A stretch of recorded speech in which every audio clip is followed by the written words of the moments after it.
Okay, so newsletters. So it's one which is really neglected by a lot of people who are in marketing, but it's like a real valuable uh, thing to use because with newsletters, it's a bit of information that you're getting out to your prospects or your customers. Just say a bit of brand recognition with it, and a lot of marketing, a lot of marketers, who are tempted to do things just like send offers. So just send, I don't know, 10% discount codes, or just send, oh, this is the latest thing that we're launching. But newsletters can be a real mix of your brand, what's happening currently in your industry, kind of what you're looking forward to. Or it could just be something as simple as kind of, someone had a nice Easter, a nice Christmas, just sending some good news, some birthday photos of yourself. That might be a nice one to do. So they're important, and there's a way to connect with your audience. So really, newsletters serve these four purposes, which is information and knowledge, building upon your expertise. So we had a previous session about being an expert, building relationships with your prospects and your customers, and then kind of widening your scope as well. So next, I'm going to go through these just quickly one at a time. So information and knowledge. So a newsletter is a good way to have your prospects and your customers have a better understanding of your particular products and services. You could just send them email adverts all the time, which isn't really the best way to engage your customers, and it actually leads to higher levels of unsubscribes. Whereas a newsletter is more information given, and you can sneak a bit of sales in there as well. The next one is building expertise. So really, a newsletter helps you show that you are the expertise in your industry. So a good way to, if I was a stop smoking therapist, I want to be sending information in my newsletters about the latest NHS findings on smoking, or the latest NHS findings on vaping, or whatever it might be, or nicotine patches. So it's not really all just about me and my business, it's also about what's happening in like a more macro environment. The next one is also about building relationships with your customers and prospects. So this is really key. If you decide to do a newsletter, which you should, and you have an email list, which you should hopefully be building, you need to make sure you do it in regular intervals. So it's weekly, monthly, quarterly. Every 6 months is a bit of a push. If you find them difficult to do, I'd say monthly or quarterly. If you're really good at doing your newsletters weekly, but you've got to bear in mind you might get people unsubscribed from your newsletters. I do get a newsletter which comes weekly from a company I'm subscribed to. I do find it quite useful. They are very good, because the reason I find it useful is that they provide me with a level of information, but they also have like weekly promotions in, so I do keep it in case I want to purchase anything from that. So that's a good one to do with newsletters. And then lastly, widening your scope. So once you produce your newsletter, you can put it on your blog, on your website. So a lot of people get stuck with what to write in their blogs on their website. Well, just take your newsletter and put it onto your blog, and but it must be relevant and timely. And so if you are seeing something in the news that really is around promoting your business. So if I saw something in the news, if I was this stop smoking therapist, and I saw something in the news about vaping, or something in the news about nicotine, I might decide to send an additional newsletter to my normal weekly or monthly or quarterly newsletter, depending on how relevant that is, and also put that information in my blogs. It's all about sharing news about your product or your service. So I'm going to move on from newsletters, and we're going to talk about pricing, which isn't really marketing, I think, but people do use pricing in their marketing. Now, I don't really like using pricing in marketing, but one of the things that we need to establish before we market is how we price our services and our products. So we do that in 3 ways. Well, one of 3 ways, but there's other ways, which is cost-based pricing, value-based pricing, and competitor-based pricing.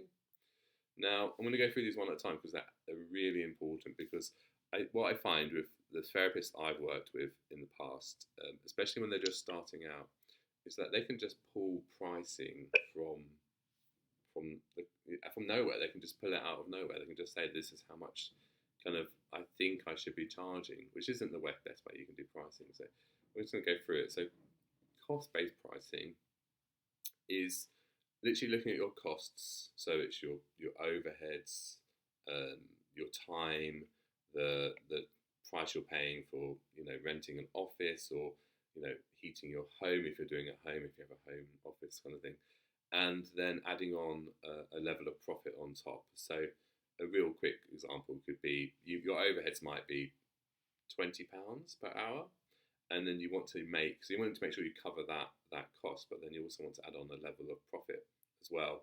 So maybe you want to add on £40 of profit on top, so you actually get paid.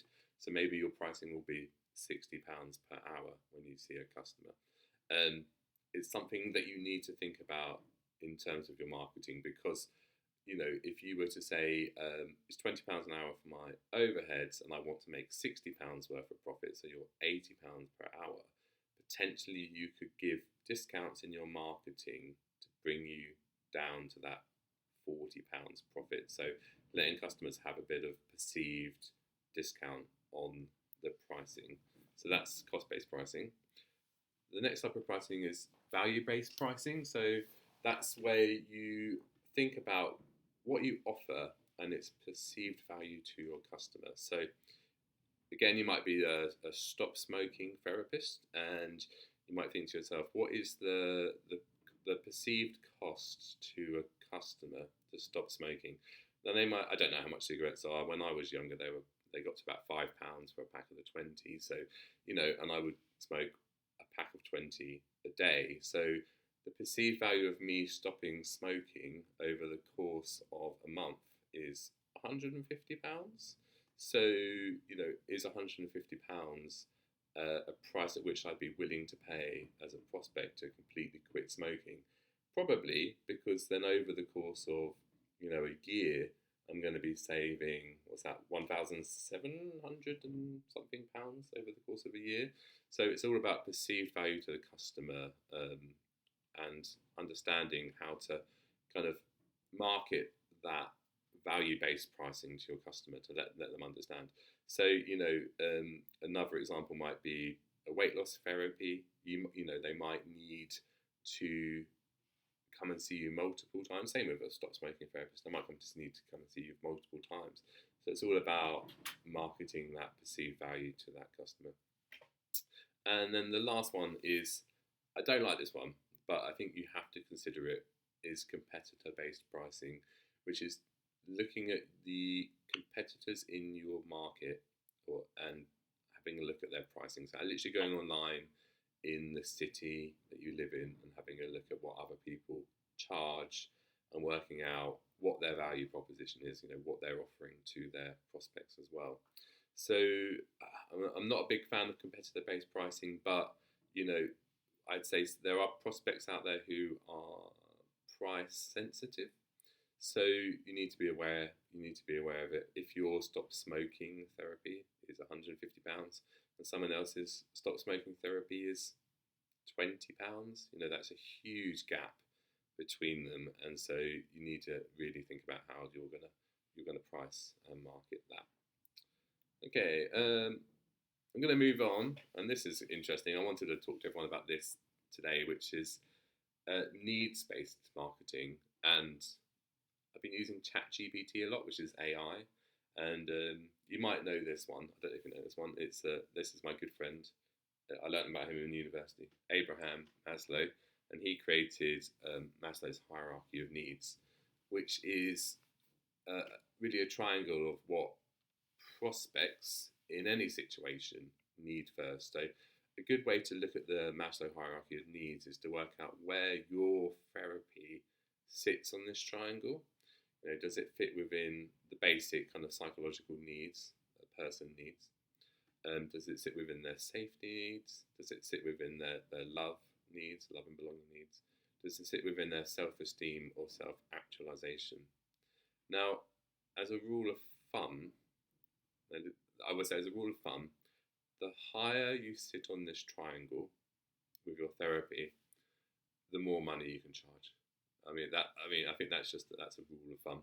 Um, so that's something to consider when you're looking at your perceived value of pricing as well.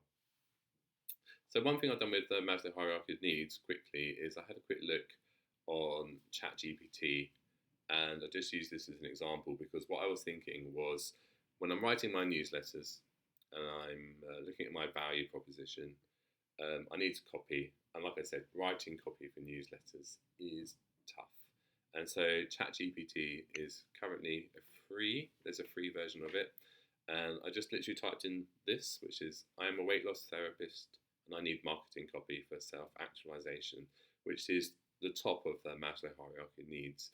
And ChatGPT gave me, I've just copied and pasted it, just screenshotted it. They just gave me this little thing which I can include in my newsletter. Now I'd need to go through it and edit it a bit to make it more personal and more about me. But I think one of the stumbling blocks going all the way back to newsletters is that people get stuck on content. So using ChatGPT is a good way to get some content for your newsletters. And I just did another one, which is this is the middle part of Maslow hierarchy of needs, which is I'm a weight loss therapist and I need marketing copy for love and belonging. And again, it's just given me some copy which I can use in my newsletter. I think this is one of the things that as therapists writing blogs or writing newsletters to send to their customers, we really struggle with. You sit down and try and write copy and you feel like you've said it multiple times and you get stuck. So use ChatGPT. I've put a link here in this presentation, and I'm going to share this presentation on the Facebook group so you can find the link. And but I would say with AI, the more information you can give it, the better. So the more you can tell them about exactly what you want, the more defined it can be. Okay, and